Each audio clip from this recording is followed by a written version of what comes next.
乾隆皇帝找了半辈子都没有找到的天地会，竟然被导航给找到了。里面还供奉了历史上真正的天地会创始人，而且他还留下了一个神秘的手势。据说能够看懂这个手势的人，就可以解开天地会几百年来留下的宝藏跟秘密。天地会真的存在吗？总舵主究竟是不是陈近南？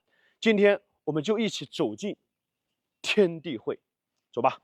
从外面看，这里呢是一个很普通的寺庙，这个庙的名字呀叫做高西庙。你们看上面的横幅，天地会创立地。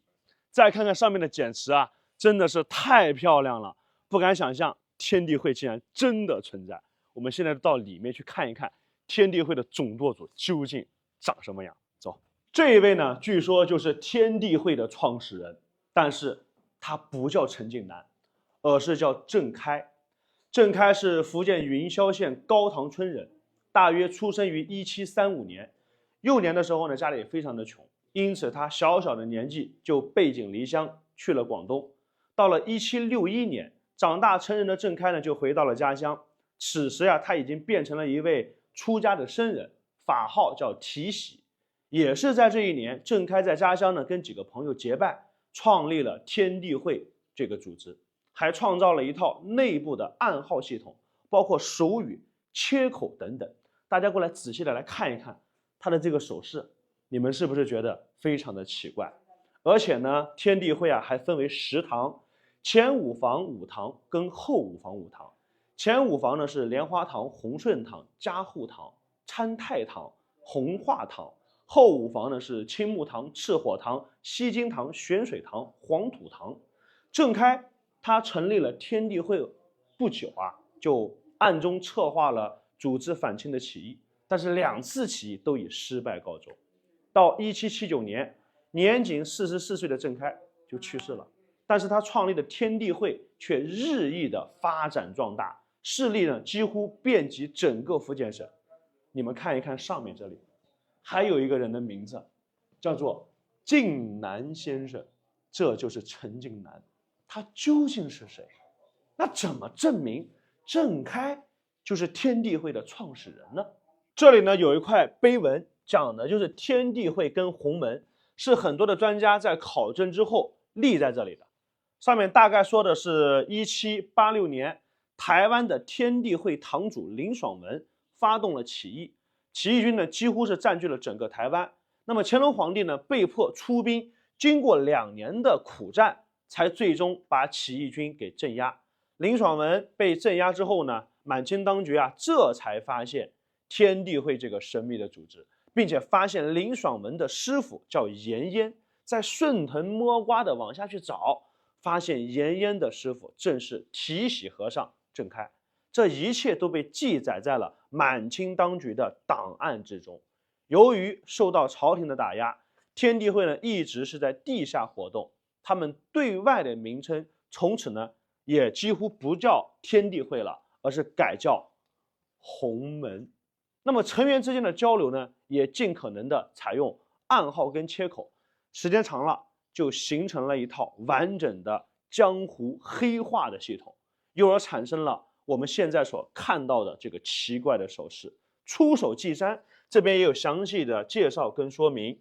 出手即山呀，是大指代表天，小指代表地，接察地烟仅用3指，以5.21暗指洪字，以及开口不离本，本就是指天地人神主5本，作为该会内部的联络暗号。但是如果那个时候想要加入天地会，也是有很多规矩的。据说呢，必须要在佛堂里面原设香果，并且呢用刀割指滴血，然后共饮血酒盟誓。在当时跟清廷对抗的100多年当中，天地会其实是出现了很多厉害的人物，比如说天地会总舵主陈近南，谁人不识陈近南？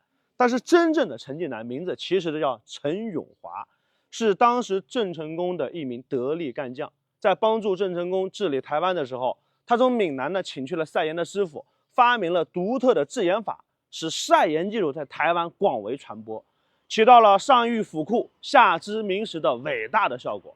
而且呢，陈永华在台湾还创建了一套自上而下较为完整的教育体系，还把教育与选拔人才相结合，把大陆的科举制度搬到台湾，是台湾学校教育和科举制度的创始人，促进了儒家文化在台湾的传播。而陈永华本人也被誉为台湾文化教育的奠基人，这才是真正的陈近南。但天地会更牛的在哪里？带你们去看一看。但是天地会更牛的是，1925年，海外的洪门社团率先建立了中国致公党，很快呢就成为了一支推动中国进步的正义力量。特别的是在抗日战争当中，致公党积极发动海外华侨支援抗战，捐款捐物，为抗战的胜利做出了巨大的贡献。直到现在，据说天地会都还存在，说不定你身边就有天地会的朋友，别藏着了。我生前这些娃娃兵们，他们牺牲的时候最小的才9岁，他们还是孩子，却已经走向战场，扛起了抗日救亡的重任。今天阿波冒着大雨，代替你们再次来到云南看看他们，因为他们是我们每一个中国人都应该记住的英雄娃娃兵。这里是云南保山的松山战场遗址，也是中国远征军跟这群孩子一起保家卫国、抵抗日寇战斗过的地方。1944年，历时了3个多月的松山战役在云南打响，当时中国远征军伤亡惨烈，死亡人数达到7700多人。后来因为兵力不足，只能够被迫招了7000多名自愿参军的娃娃们走上战场，跟日军血战。他们最大的不超过15岁，最小的也才9岁，但是他们却丝毫没有畏惧，扛着比自己头还高的枪，迎着炮火与敌人以命相搏，没有一个人中途退缩。据说战斗中有一个年仅9岁的娃娃兵被俘，日军问他：“你想怎么死？”小战士拍了拍身上的土，挺直腰杆，平静而又坚毅地说：“当我走向战场的时候，我就已经死了，但死也不降。好一句死也不降，死战到底。”就这样，1000多名娃娃兵壮烈牺牲了。当时一个外国的记者到营地来采访，他问到一个小战士：“抗战胜利后，你打算干什么呢？”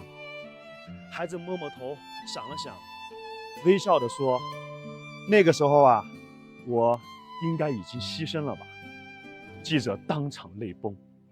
一寸山河一寸血，这群孩子在本该读书的年纪，却自愿走向了战场，保家卫国。我们的先辈们还是孩子的时候，就已经为我们扛下了所有。我们现在吃的每一口饭，呼吸的每一口空气，都是他们用命换来的。如果你来云南，请一定要记住松山战役遗址，来看一看这一排排稚嫩的面孔和一群永远都无法再长大的孩子。如果可以，我真的很想跟他们说一句：谢谢你们！如今的中国正如你们所愿，繁荣昌盛。